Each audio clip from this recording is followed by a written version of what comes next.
Good morning, all of you. Now, today we are here to discuss the pattern of NDA maths paper, which is going to be scheduled to be held on 16th of April. उसी के बारे में आज हम लोग यहाँ पे बात करेंगे. वेटेज किस चैप्टर से कितने क्वेश्चंस आएंगे और क्या क्वेश्चंस आएंगे, किस पैटर्न में क्वेश्चंस आएंगे, इन सब के बारे में हम लोग पहले कई बार बात कर चुके हैं. मैं बस उसको एक बार रिकैप करवा देता हूं and then main agenda of making this video is to make you aware कि ये जो लास्ट के 6-7 डेज आपके पास रह गए हैं, तो इसमें किस तरह से पढ़ाई करनी है, किस तरह से अपने जितनी भी मेहनत तुमने अभी तक की है उसको हम लोग मैक्सिमाइज करें, जिससे कि ज्यादा से ज्यादा क्वेश्चन हम लोग एनडीए पेपर में बना के आए.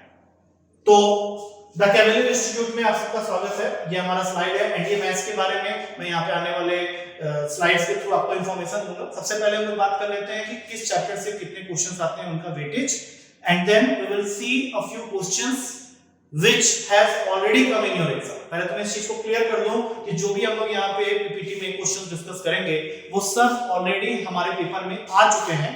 And then from there I will try to make you aware of the fact कि किस तरह के क्वेश्चंस आने की इस बार उम्मीद है और पैटर्न क्या होने वाला है. तो सबसे पहले तो हमें ये पता होना चाहिए कि एनडीए मैथ्स के अंदर में टोटल 120 क्वेश्चन आते हैं, जिसको हमें 2 घंटे 30 मिनट में करना होता है. और ये अप्रोक्सीमेटली अगर हम लोग कैलकुलेट करें तो 150 मिनट में 120 क्वेश्चंस हमें करने की जरूरत है. अप्रोक्सीमेटली जो टाइम मिलेगा किसी भी क्वेश्चन को करने का वो 1 मिनट 15 सेकंड का. इतने कम ड्यूरेशन में क्वेश्चन को सही तरीके से करने के लिए और ज्यादा से ज्यादा क्वेश्चन को करने के लिए we have to know the shortcut techniques of doing the specific questions. तो एक बार ये देख लें कि जो मेजर सेक्शंस हैं हमारे, उसमें सबसे पहला नाम आता है ट्रिग्नोमेट्री का. और ट्रिग्नोमेट्री में ये टोटल 4 चैप्टर्स होते हैं जिसपे वो ज्यादातर क्वेश्चंस पूछेगा. और सब में सबसे ज्यादा इंपॉर्टेंट होता है बेसिक रेशियोज एंड आइडेंटिटीज, जो कि 7 to 8 क्वेश्चंस कैरी करता है. उसके बाद ये जितने भी चैप्टर्स हैं, height and distance, inverse trigonometric function और प्रॉपर्टीज ऑफ ट्रायंगल, ये सब 2 से 3 क्वेश्चंस का वेटेज लेते हैं. तो सबसे ज्यादा इंपॉर्टेंट जिसको मैं बेसिक रेशियोज और आइडेंटिटीज कह रहा हूं, ये क्लास 10th और क्लास 11th के मैथ्स को कवर करता है. और मेक श्योर कि 10th क्लास से भी 2 से 3 क्वेश्चंस तुम्हें आज भी एनडीए के पेपर में पूछे जाते हैं. बाकी 5 to 6 क्वेश्चन जो कई बार 10 तक भी पहुंच सकता है, ये सारे के सारे क्वेश्चंस 11th क्लास के ट्रिग्नोमेट्री पे बेस होंगे, जिसमें ज्यादातर you have to use the formulas which you have studied in 11th class. जितने भी a+b, cos a+b, sin a+b, tan a+b, basic identities और जो तुम्हारे quadrant concept, general solution, principal solution, और इसी के अंदर में काफी सारे डिफरेंट टेक्निक्स होते हैं जिससे कि हम लोग क्वेश्चंस जल्दी कर सकते हैं, जिसके बारे में मैं आने वाले स्लाइड में बताऊंगा. हाइट एंड डिस्टेंस के क्वेश्चंस एक नॉमिनल लेवल के होते हैं. अगर तुमने 10th क्लास में हाइट एंड डिस्टेंस चैप्टर किया है तो उसी के ऊपर क्वेश्चंस होते हैं या उससे थोड़ा सा एक्सटेंडेड वर्जन में क्वेश्चन होते हैं. इनवर्स ट्रिग्नोमेट्रिक फंक्शन 12वीं क्लास का चैप्टर है, जिसमें जो तुमने बुक में किया है उसी के आसपास लेवल के क्वेश्चंस पूछे जाते हैं और बहुत डायरेक्ट क्वेश्चन पूछे जाते हैं. Then comes properties of triangle, जो कि 11th क्लास के सप्लीमेंट में ऐड किया हुआ चैप्टर है. इससे भी तुम्हारे क्वेश्चंस आते हैं जो कि साइन रूल और कोसाइन रूल और हाफ एंगल फार्मूला पे बेस करके होते हैं. उसके बाद नेक्स्ट सेगमेंट जो तुम्हारा होता है वो कोऑर्डिनेट ज्योमेट्री का होता है, जो कि 2 हिस्सों में बटा हुआ है, 2D एंड 3D. 2D के अंदर में जो तुम्हारे मेन चैप्टर्स हैं वो है straight line and conic section. Paper में स्ट्रेट लाइन का अच्छा खासा वेटेज होता है. इसमें भी मैं बता सकता हूं कि 2 क्वेश्चन तुम्हारे ऐसे होंगे जो 10th क्लास के कोऑर्डिनेट ज्योमेट्री से डील करेगा और 5 क्वेश्चन 11th क्लास का. और ये पूरा का पूरा चैप्टर जो था वो स्ट्रेट लाइन था. स्लोप से related question, angle between 2 lines के बीच से related questions, equation of straight line से रिलेटेड क्वेश्चन, ये वो मेजर एरियाज होते हैं जहां से एनडीए क्वेश्चंस को पिक करता है. कोनिक सेक्शन जिसके अंदर ये 3 चीजें होती हैं, सर्कल, पैराबोला, एलिप्स और हाइपरबोला. इनका वेटेज अगर हम लोग देखें तो सर्कल सिर्फ 2 से 3 क्वेश्चन ही लेता है और पैराबोला, एलिप्स और हाइपरबोला को मिला के 2 से 3 क्वेश्चन होते हैं. इसके लिए तुमको बेसिकली इनके कांसेप्ट्स पता होने चाहिए. सर्कल के डिफरेंट फॉर्म्स क्या होते हैं, टेंजेंट की इक्वेशन क्या होती है, पैराबोला, एलिप्स और हाइपरबोला में what is directrix, what is latus rectum, What is the minor axis, major axis, इसकी इक्वेशन कैसे लिखी जाती है, ये सारी चीजें तुम्हें पता होनी चाहिए. उसके बाद 3D के अंदर में, जो कि बेसिकली 12वीं क्लास का एक टॉपिक है, इसके अंदर में 2 टॉपिक्स होते हैं, एक वेक्टर और एक 3D. वेक्टर ज्यादातर डील करता है डॉट प्रोडक्ट और क्रॉस प्रोडक्ट से बेस्ड क्वेश्चन के ऊपर। अगर तुमने वेक्टर चैप्टर पढ़ा हुआ है तो एटलीस्ट तुम्हें ये पता होना चाहिए कि किस तरह से दो वेक्टर का हम लोग डॉट प्रोडक्ट कर सकते हैं और किस तरह से उसका क्रॉस प्रोडक्ट कर सकते हैं। What is the relationship between the two, इसका क्या एप्लीकेशन होता है। जैसे अगर हम डॉट प्रोडक्ट कर रहे हैं तो उसको हम लोग रियल लाइफ में कहां यूज कर सकते हैं, अगर हम क्रॉस प्रोडक्ट कर रहे हैं तो उसका रियल लाइफ एप्लीकेशन क्या होता है। जैसे एरिया ऑफ ट्रायंगल निकालने का क्वेश्चन, एरिया ऑफ पैरेललोग्राम निकालने के क्वेश्चन, इन्हीं से निकल के आता है प्रोजेक्शन फॉर्मूला। और उसके बाद तुम्हारे ट्रायंगल लॉ, पैरेललोग्राम लॉ, ये वो एरियाज होते हैं जहां से तुम्हारा एनडीए क्वेश्चंस पिक करता है। 3D जो कि लाइन, प्लेन और स्फीयर को लेके बना होता है, इसमें जो खास एरियाज होते हैं वो है डीसी और डीआर। तुम्हें एटलीस्ट ये पता होना चाहिए कि डायरेक्शन कोसाइन और डायरेक्शन रेशियो होता क्या, क्योंकि हर साल पेपर में डायरेक्शन कोसाइन और डायरेक्शन रेशियो ऑफ लाइन के ऊपर में दो क्वेश्चन जरूर आते हैं। देन कम्स द एरिया जहां पे लाइन और प्लेन को हम लोग इंटरसेक्ट करा देते हैं। तो ऐसे क्वेश्चन जहां पे एक लाइन एक प्लेन के साथ इंटरसेक्ट हो रहा है, वो उसको किस रेशियो में डिवाइड कर रहा है। जब दो प्लेन इंटरसेक्ट कर रहे हैं तो वहां से जो तीसरा प्लेन निकल रहा है वो किस तरह से फाइंड आउट हम लोग कर सकते हैं, किस तरह से इन क्वेश्चंस में हम लोग ऑप्शन का यूज कर सकते हैं। ये सारी चीजों को कवर करता है तुम्हारा 3D। स्फीयर के एक या दो क्वेश्चन होते हैं, लेकिन स्फीयर में ज्यादातर चीजें जो होती हैं वो सर्कल से रिलेटेड होती है। तो अगर तुम्हें सर्कल का कांसेप्ट पता है तो तुम इजीली स्फीयर के कांसेप्ट को समझ सकते हो। उसके बाद लास्ट सेगमेंट कैलकुलस का होता है, अलजेब्रा से पहले, जिसके अंदर तुम्हें दो सेक्शंस मिलते हैं। एक होता है डिफरेंशियल कैलकुलस और एक होता है इंटीग्रल कैलकुलस। तो पहले तो ये जान लो कि इंटीग्रेशन और डिफरेंशिएशन एक दूसरे से इंटर रिलेटेड होते हैं। अगर तुम्हें डिफरेंशिएशन पता है तब तो तुम इंटीग्रेशन कर सकते हो, लेकिन अगर तुम्हें इंटीग्रेशन पता है तो तुम डिफरेंशिएशन नहीं कर सकते। तो तुम्हारा मेन एम क्या होना चाहिए कि at least you should have a good knowledge of differentiation. ज्यादातर क्वेश्चंस जो पिछले बार भी तुम्हारे पेपर में आए थे इंटीग्रेशन के, उसमें सिर्फ एक बात मैंने देखा था और ज्यादातर मैंने ये चीज देखी हुई है, नोट की हुई है कि अगर तुम कोई इंटीग्रेशन के क्वेश्चन को नहीं भी करना जानते हो तो अगर इंटीग्रेशन के किसी क्वेश्चन के ऑप्शंस अवेलेबल हैं तो एज वी नो कि integration is the reverse process of differentiation, तो हमेशा ये ट्राई करना कि अगर इंटीग्रेशन का कोई क्वेश्चन जो कि इनडेफिनाइट इंटीग्रेशन का है और अगर तुम्हें उसको करना नहीं आता है तो तुम उसके ऑप्शंस को डिफरेंशिएट करना स्टार्ट कर दो। तो कई बार ऐसा होता है कि अगर तुम ऑप्शन को डिफरेंशिएट कर रहे हो तो जरूर ऐसा होगा कि कोई ना कोई ऑप्शन का डिफरेंशिएशन करते ही तुम्हें वापस क्वेश्चन दिखने लगेगा। तो इससे बिना इंटीग्रेशन किए हुए भी तुम आंसर तक पहुंच सकते हो। बाकी अगर मैं इसके क्लासिफिकेशन की बात करूं तो डिफरेंशिएशन के अंदर में जो मेन टॉपिक्स होते हैं वो है तुम्हारा लिमिट्स एंड कंटिन्यूटी जो कि 4 से 5 क्वेश्चन लेता है, देन डिफरेंशिएशन जो कि 5 से 6 क्वेश्चन लेता है, और फिर एप्लीकेशन ऑफ डेरिवेटिव जो 7 से 8 क्वेश्चन लेता है। लिमिट्स एंड कंटिन्यूटी के अंदर में हर साल 4 क्वेश्चन 5 क्वेश्चन जो आते हैं उसके अंदर जो सबसे मेन रूल यूज होता है वो होता है एल हॉस्पिटल रूल। तो इस चीज के बारे में अच्छी तरह से पता होना चाहिए कि एल हॉस्पिटल रूल क्या होता है। अगर तुमने एल हॉस्पिटल रूल के बारे में पढ़ाई की हुई है तो फिर तुम्हारे पास में जो भी 2 या 3 क्वेश्चन आएंगे लिमिट्स एंड कंटिन्यूटी के वो तुम डेफिनेटली कर सकते हो। Differentiation is all about your skills.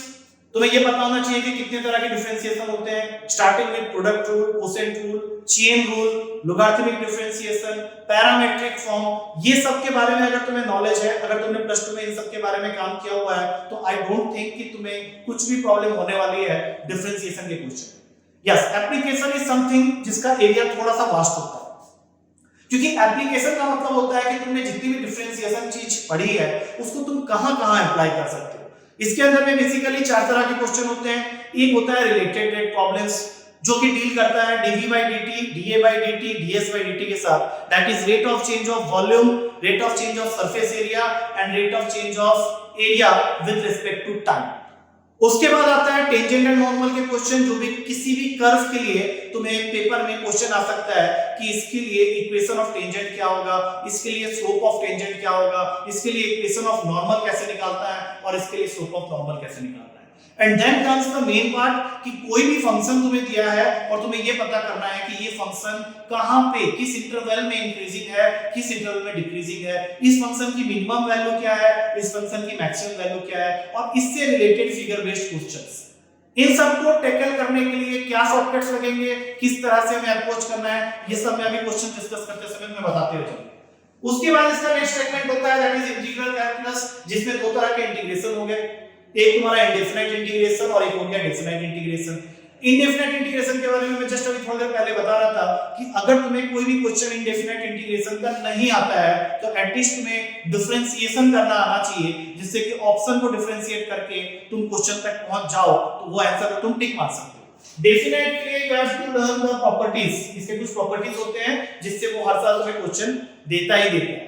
In total इसका वेटेज 6 से 7 क्वेश्चन का है, जिसमें से हमेशा 3 से 4 क्वेश्चन जो होंगे वो इंडेफिनाइट के होंगे, बाकी 2-3 क्वेश्चन जो होंगे वो डेफिनाइट के होंगे। एरिया अंडर द कर्व्स, ये क्वेश्चंस जो होते हैं इसके लिए तुम्हें शॉर्टकट्स पता होने चाहिए। अगर तुम्हें शॉर्टकट्स पता है तो ठीक है, अदरवाइज प्रैक्टिकली जो 2 क्वेश्चंस आते हैं उसमें से एक क्वेश्चन हो सकता है तुम शॉर्टकट से कर लो, लेकिन जो दूसरा क्वेश्चन होता है उसके लिए तुम्हें काफी सारे फिगर्स बनाने पड़ेंगे, उनकी प्लॉटिंग करनी पड़ेगी, उनके कॉर्नर पॉइंट्स ढूंढने पड़ेंगे और इंटीग्रेशन भी उसको करना पड़ेगा। तो ये थोड़े से अवॉइडेबल क्वेश्चंस होते हैं, जब तक कि आप इस पे श्योर ना हो उसको टच मत करो। डिफरेंशियल कैलकुलस या डिफरेंशियल इक्वेशन जो कि इंटीग्रेशन या कैलकुलस का लास्ट चैप्टर माना जाता है, it's a mixture of differentiation and integration, और इसी वजह से इसका वेटेज हो जाता है 6 से 7 क्वेश्चन। इस चैप्टर के अंदर में जो एक पर्टिकुलर क्वेश्चन हर साल आता है वो है डिफरेंशियल इक्वेशन का ऑर्डर और डिग्री फाइंड करने का क्वेश्चन। तुम्हें अच्छी तरह से पता होना चाहिए कि ऑर्डर और डिग्री एक डिफरेंशियल इक्वेशन के लिए क्या होता है। इसके अलावा तुम्हें डिफरेंशियल इक्वेशन फॉर्म करने के क्वेश्चंस आने चाहिए। जब भी तुम्हें कोई क्वेश्चन कहता है कि इस इक्वेशन का डिफरेंशियल इक्वेशन बनाओ तो you have to go for differentiation to form the differential equation, और फिर इसी का उल्टा कर लो कि अगर तुम्हें डिफरेंशियल इक्वेशन दिया है और उससे तुमको वापस इक्वेशन में जाना है तो इसका मतलब है कि तुम्हें उसको सॉल्व करना है, और जब भी सॉल्यूशन होगा तो फिर वो इंटीग्रेशन की तरफ चले जाएगा। इससे और ये बात क्लियर हो जाती है कि डिफरेंशिएशन और इंटीग्रेशन जो होते हैं वो एक दूसरे के रिवर्स प्रोसेस होते हैं। उसके बाद हमारा अलजेब्रा का लास्ट सेगमेंट आता है जिससे इन टोटल 50 क्वेश्चंस आते हैं, बिकॉज़ इसके अंदर में सबसे ज्यादा चैप्टर कंटेन करता है। 50 क्वेश्चंस जो होते हैं वो इसी के अंदर से आते हैं, क्योंकि इसी के अंदर 11 से 12 चैप्टर होते हैं। स्टार्टिंग विद बाइनरी नंबर जो कि बेसिक चैप्टर है, इसके लिए तुम्हें सिर्फ ये पता होना चाहिए कि बाइनरी टू डेसिमल नंबर कैसे कन्वर्ट होता है और डेसिमल टू बाइनरी नंबर कैसे कन्वर्ट होता है। उनके एडिशन और सब्ट्रैक्शन को लेके इन टोटल 1 से 2 क्वेश्चन ही आते हैं। लॉगरिथम्स ये 1 से 2 क्वेश्चन लेता है, जिसका एप्लीकेशन तुम्हें differentiation, trigonometry, quadratic equation, limits सब जगह देखने को मिलेगा। क्वाड्रेटिक इक्वेशन और कॉम्प्लेक्स नंबर ये मिला के कुल 10 से 11 क्वेश्चन आते हैं, और ये चैप्टर कहीं ना कहीं इंटर रिलेटेड है। खासकर alpha beta nature of the roots, complex number में आयोटा की property, cube roots of unity, किस तरह से पोलर फॉर्म से स्टैंडर्ड फॉर्म, स्टैंडर्ड फॉर्म से पोलर फॉर्म कैसे कन्वर्ट करते हैं, इन सब को मेन टारगेट करता है तुम्हारा ये चैप्टर, और इस पे इसका वेटेज होता है 10 से 11 question. Then come sequence and series, जिसके अंदर कवर होते हैं एपी, जीपी और एचपी, ये भी 5 से 6 क्वेश्चन लेता है। इसमें तुम्हें nth term, sum up to n terms निकालने के क्वेश्चंस मिलते हैं। इसमें काफी सारे शॉर्टकट्स हम लगा के क्वेश्चन को जल्दी कर सकते हैं, जो कि मैं तुम्हें आने वाली स्लाइड्स में बताते जाऊंगा क्वेश्चन के through. Then comes your statistics. याद रखना स्टैटिस्टिक्स और प्रोबेबिलिटी ये दो ऐसे चैप्टर हैं जिनको किए बिना कभी एग्जाम मामले में मत जाना, क्योंकि ये मैक्सिमम क्वेश्चंस कवर करते हैं। पिछले पेपर में कम से कम 15 से 20 क्वेश्चन जो थे वो स्टैटिस्टिक्स और प्रोबेबिलिटी के थे। स्टैटिस्टिक्स मेनली डील करता है 3 चीजों के साथ। एक होता है तुम्हारा मेजर्स ऑफ सेंट्रल टेंडेंसी, जिसके अंदर में मीन, मीडियन, मॉड के क्वेश्चन होते हैं। Then comes measures of dispersion, जो कि ज्यादातर variance, standard deviation, mean deviation और कोएफिशिएंट ऑफ वेरिएंस के क्वेश्चन को कंटेन करता है। और फिर एक होता है कोरिलेशन एंड रिग्रेशन का पार्ट। फिर कुछ क्वेश्चन थ्योरी भी होते हैं, तो ये देख लेना कि अगर ये सारी चीजें तुम्हें पता है तो तुम आराम से स्टैटिस्टिक्स के 8 से 9 क्वेश्चंस में से 6 से 7 क्वेश्चन डेफिनेटली करके आओगे। Then comes probability. प्रोबेबिलिटी में खासकर 11th और 12th की प्रोबेबिलिटी से मैक्सिमम क्वेश्चन आते हैं। इवन 10th क्लास के प्रोबेबिलिटी से भी दो क्वेश्चन आ जाते हैं आउट ऑफ दिस 8 क्वेश्चन। उसके बाद सेट थ्योरी, इससे ज्यादातर वेन डायग्राम के क्वेश्चंस पूछे जाते हैं। वेन डायग्राम के क्वेश्चन में तुम्हें एक पूरा कंप्लीट डेटा मिलता है, जिसके नीचे 4 या 5 क्वेश्चन अटैच होते हैं। तो अगर तुमको वेन डायग्राम प्लॉट करना आता है, तुम्हें ये पता है कि what is the meaning of union, what is the meaning of intersection, तब ये वो एरिया है जहां का क्वेश्चन तुम्हें डेफिनेटली पेपर में करना चाहिए।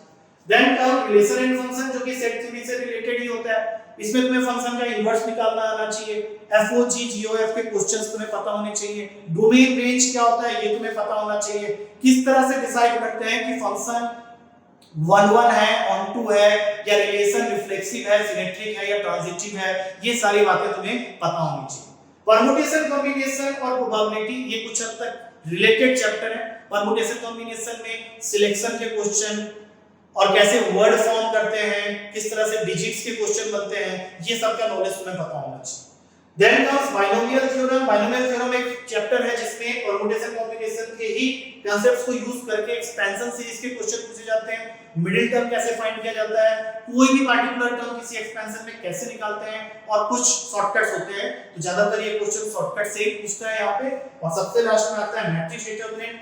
है तो ये 7 to 8 क्वेश्चंस का, लेकिन यूजुअली ये चैप्टर बच्चों को क्लियर होता है, क्योंकि मेनली जो ये एरिया डील करता है उसमें उसको तुम्हारा मल्टीप्लिकेशन कैसे करते हैं दो मैट्रिक्स का ये पता होना चाहिए, डिटरमिनेंट को कैसे सॉल्व किया जाता है ये पता होना चाहिए, इनवर्स कैसे निकालते हैं मैट्रिक्स का ये पता होना चाहिए। तो ये तुम्हारा मोटा मोटा मैंने तुम लोग को ये बता दिया कि कोर्स एनडीए का क्या है। अब हम लोग डिस्कस करेंगे कि क्या क्या क्वेश्चन आते हैं, किस किस तरह के क्वेश्चन आते हैं और उनको हम लोग किस तरह से जल्दी कर सकते हैं।